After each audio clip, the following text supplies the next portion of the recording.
Cúine na gramadaí don Ghaeilge, Ceacht a Ceathair.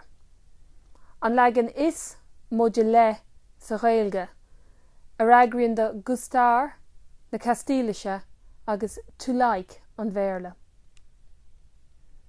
Is muide le. Is má liom ceol, ach ní má leat é. Is even leis, nos even léhí an áit sin. Is brálinn an grúpa sin. Traféire na Castílaise.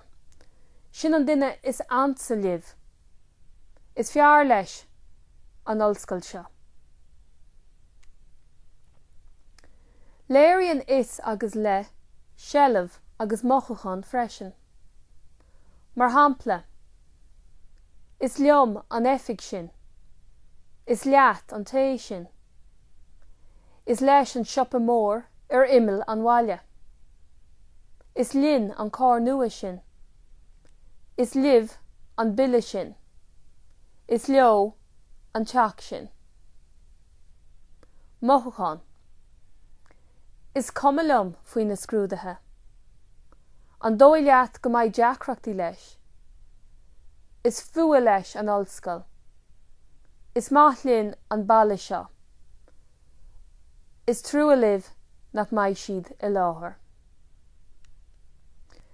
Bíú breanú ar ceachtainna 1 agus ceachtainna 3 an tuile samplaí go úsáid an bhríthir is sin an chopal a eicáil.